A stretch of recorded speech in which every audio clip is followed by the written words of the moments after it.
Можеш ли да управляваш съдбата си или по-скоро живееш в една голяма заблуда? Остани в видеото само ако си готов да чуеш истината, такава каквато е. Защото в това видео няма да кажа неща, които ще се харесат на всеки. Тук ще има конспирации, които може би съдържат в себе си истината. Ще има неудобни въпроси, от които повечето хора бягат. Добре дошли в канала, приятели. За тези, които не ме познават, името ми е Цветан Радушев и напуснах работа като софтуерен инженер преди 7 години, за да развивам свой собствен онлайн бизнес. Каналът е за бизнес, предприемачество и онлайн търговия. Но днес няма да говоря за бизнес, а за живота, защото е много важно да осъзнаем от какво имаме нужда. Но преди да продължа, нека да ви разкажа една история. Един човек живеел в много богат квартал, но по стечение на обстоятелствата не бил богат. Всеки ден, отивайки към работа, той минавал покрай една голяма къща и за негов голям късмет тя се продавала и струвала точно 1 милион и 200 хиляди долара. Мечтаял се за тази къща и докато попълвал лотариен билет. Един ден се оказало, че късметът каснал на рамото и той спечелил от лотарията, в която участвал редовно, точно 1 милион долара. Срещнали го приятелите му и той съответно бил още по-нещастен. Попитали го, защо си нещастен? А той отговорил, пак не ми достигат да купя мечтаната къща. Тук възниква въпросът, а ти как би постъпил на негово място? Преди години си бях поставил за цел да се срещна с възможно най-много на брой успешни хора. И знаете ли какво стана? Преди да разкажа какво се случи, искам да напомня да се абонирате за канала, ако видеото е интересно, за да не изтървете и следващите видеа. Всеки месец успявах да се срещна с 2 или 3 много богати хора, защото исках да видя какво е общото и различното между тях. Тогава установих, че богат и успешен са две различни неща. Истински успешните хора идват точно на време и държат на думата си. Колкото и богати да са те, ще те изслушат, ще ти обърнат внимание, защото знаят, че това е първото правило, за да са истински успешни. Те знаят това. Тони Шай е един от най-успешните предприемачи на всички времена.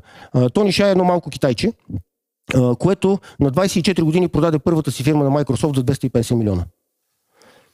На 31 години продаде Запус на Амазон за 1,5 милиарда. И аз имах уникалния късмет да вечерям с Тони Шай в Лас Вегас преди около година. Той е толкова висок. Имам 1 милиард в джоба си. За мен той е дядо Господ. Облечен е с джинси, с тишърти, с маратонки. Ако е български бизнесмен, с 1/1000 от тези пари, той ще има 7 бодигарда, Мерцедес и часовник голям колкото малък Костов. Познайте за какво говори Тони цяла вечер. За книги. За книги. И той задава въпроси. Той задава въпроси. Дядо Господ задава въпроси на мен. Аз съм господин Никой от Пловдив. Това е Тони Шай. Той задава въпроси. Това умение да комбинираш в себе си уникална агресивност и смелост на мечтите и в същото време интелектуална скромност. Да знаеш, че във всеки един момент трябва да се учиш. Защото колкото по-дълъг път минаваш, разбираш едно нещо. Всеки път, когато си мислиш, че знаеш отговорите, живота сменя въпросите.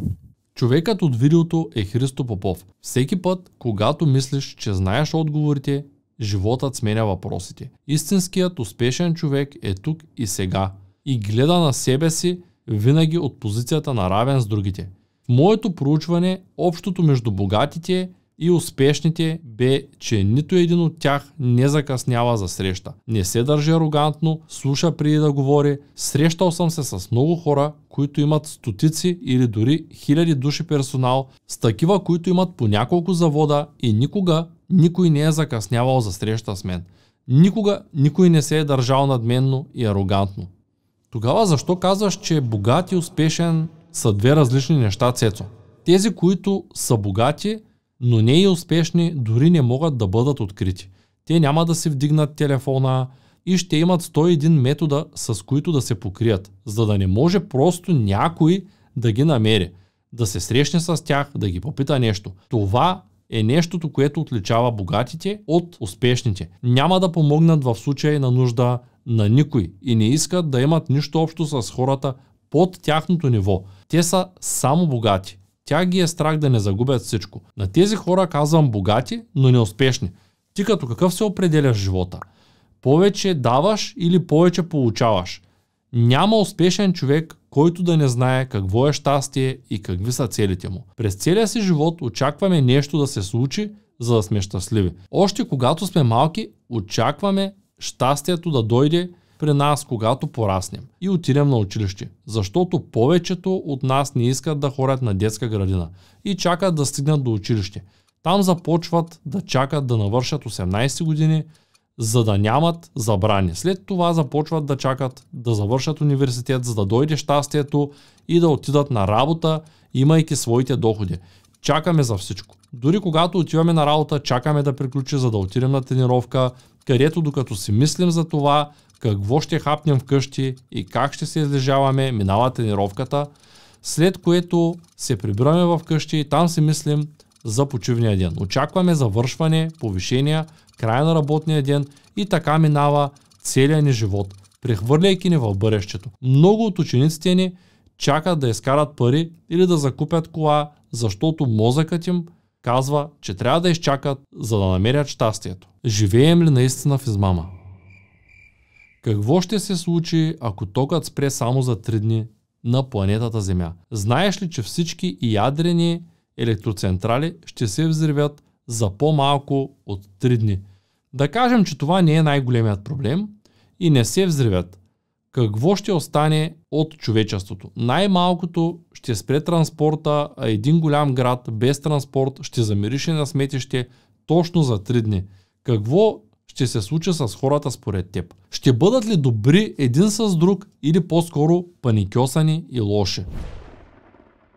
Без Google ще се изпарят и знанията на повечето хора, които без него не могат почти нищо. Без ток повечето магазинери ще гледат непосилно пред листа с хартия и няма да могат да върнат рестото на клиентите си, защото са свикнали да го пиша на екрана. Нека те попитам сега отново. Живеем ли наистина в измамна реалност? Каква е целта на живота и защо все търсим отговори, вместо да сме щастливи? Както казва небезизвестният Сергей Капица, руски физик и лауреат на Нобелова награда, обществото не вижда нищо, защото се поддържа в състояние на дълбока хипноза. Хората никога не са били толкова манипулирани, колкото са сега. На човек не се дава шанс да се съсредоточи и да разбере какво се случва. Безкрайни сериали, един от друг по-тъпи.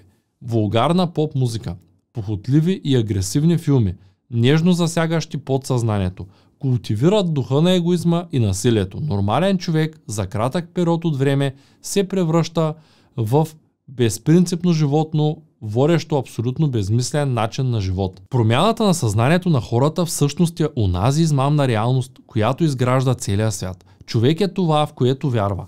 Някои хора вярват, че парите дават щастие, но нима не познаваш богати хора, които са нещастни? Има хиляди примери за това. Други вярват, че ако са здрави, ще са щастливи. Но нима не познавате здрави хора, които да са нещастни или болни, които да са щастливи? Ние сме всъщност това, в което вярваме и сме щастливи или нещастни по свой собствен избор. Можем да приемем трудностите като изпитания, а можем да ги приемем като лоша карма и да се превърнем в нещастни хора. Спомням си как преди години, в началото на своето личностно развитие, попаднах на тази книга.